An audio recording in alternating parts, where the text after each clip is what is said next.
bagaimana Pak Manda Al-Habib Mustafa Ba'bud. Semoga beliau dalam keadaan sehat, panjang umur, ya. Dan saya salut kepada beliau. Beliau termasuk yang memotivasi saya untuk berdakwah. Jadi walaupun beliau itu sudah tua, walaupun beliau itu sudah uzur, tapi beliau itu masih untuk pengajian, untuk berdakwah dan sebagainya, masih memaksakan diri, walaupun dengan kursi rodanya, walaupun beliau sudah kena stroke dan sebagainya. Nah itu luar biasa. Jadi saya banyak belajar pada beliau. Semoga beliau panjang umur, sehat walafiat. Beliau pernah bercerita pada saya.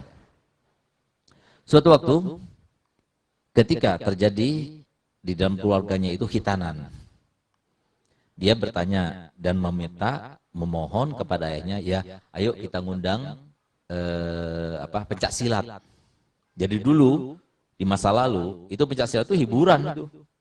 Kalau sekarang kan orkestra, dangdutan. Dulu itu hiburan itu pencak silat. Jadi kalau ada pencak silat saja, ya seperti yang pencak silat yang diperagakan oleh siapa punya NU itu apa namanya? Hah? Pencak silat apa namanya? Hah? Tapak suci atau apa lagi yang punya NU itu. Nah, pokoknya itulah gitu ya. Nah, itu nanti banyak orang lihat pertandingan itu pertunjukan pencaknya itu, banyak yang lihat, berdatangan, berduyun-duyun, semua orang desa keluar untuk melihatnya gitu.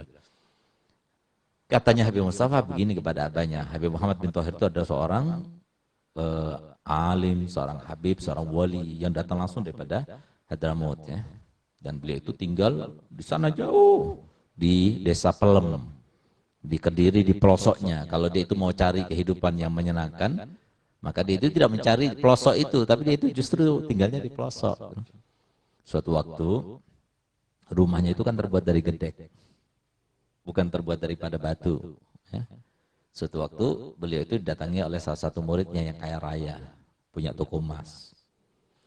Dia bilang begini, Beb, biar rumahnya saya bangun ya, biar lebih layak, lebih indah, lebih menyenangkan, lebih bisa menjaga. Gitu.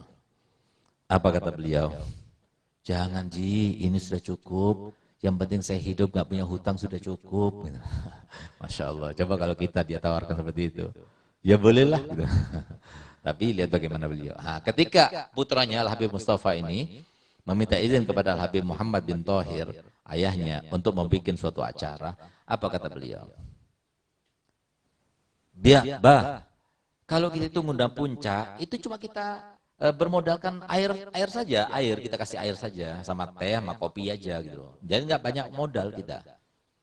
Apa jawaban ayahnya? Jangan nak. Sekarang saya mau tanya, kalau sumpah mereka itu berkumpul nantinya, lalu berkerumun, lalu kemudian ada penyatuan di situ, perkumpulan antara laki-laki dan perempuan yang bukan mahram, ajnabi. Lalu bahkan kemudian ada yang senang-senangan, ada yang sampai menimbulkan syahwat dan sebagainya. Siapa yang mau tanggung dosanya? Kalau semua terjadi yang semacam itu, kamu yang nanggung dosanya.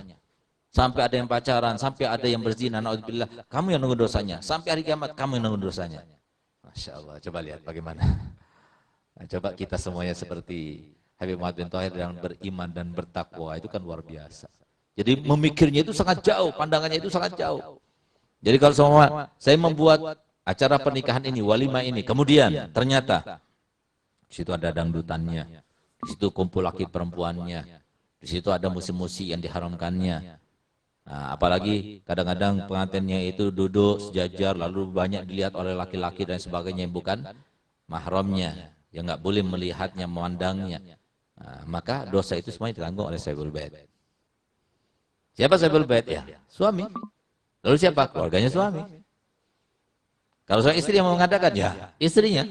Lalu siapa? Keluarganya istrinya. Itu yang nanggung. Ya silakan dihitung berapa dosa yang terjadi di situ, maka dengan sebab dosa yang terjadi di situ itu, karena sebabnya dia yang mengumpulkan dan mengundangnya, maka dia ikut mendapatkan dosa. Kenapa? Karena Nabi SAW bersabda dalam hadisnya, man a'ana ala ma'ziyatin kana alaihi wizruha la yanqusu min auzarihim syai'. Barang siapa yang membantu orang lain berbuat maksiat, maka hukumnya orang lain itu yang berbuat maksiat itu dia dapat nimbrung. Jadi dapat dosanya juga. Enggak berkurang sedikit pun. Dia dapat dosa 100% pelakunya, yang mengundang itu juga dapat 100%. Kalau seumpama yang bermaksiat 100, berarti dia dapat 100 maksiat, 100 orang maksiat, dia itu menanggungnya. Nah, janganlah gitu loh. Kalau bisa